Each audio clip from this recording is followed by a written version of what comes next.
Hi, my name is Benjamin Velez, and I am extremely honored and grateful to be a 2020 Jonathan Larson Grant recipient. I'm not gonna lie, it's a little weird to be giving a thank you speech with everything going on right now. I have friends that have been sick, I know people that have lost their jobs, and everyone in our industry has this existential cloud of doom hanging over us until we know how it's gonna affect things. But I feel extremely lucky to be quarantined right now in my native Miami at my mom's house with my mom and my husband, which is its own bag of nuts that I will probably adapt into a musical at some point in the future.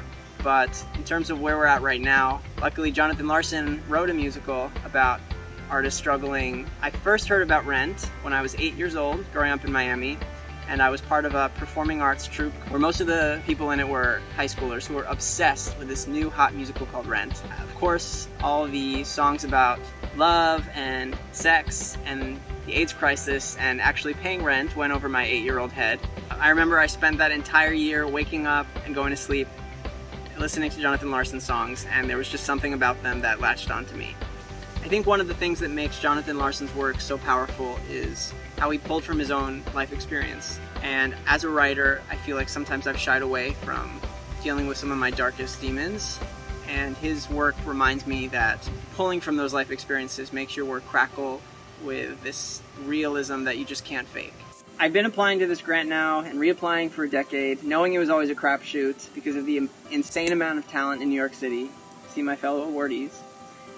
But this grant in particular, it celebrates where we are right now as a culture and where we're going next. I'm grateful to be a small part of that evolution. And I hope that one day I might inspire another 8-year-old, even if they don't understand all my lyrics about sex and love and loss.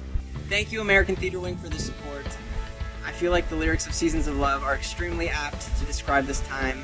How do we think about this year that we're in? How do you measure a year? In laughter, strife, how about love? I don't know any other industry with as much love as ours. And so in honor of Jonathan Larson, I want to raise a glass. You bet your ass to La Vie Boheme. Stay strong. Spread as much love as you can. Thank you.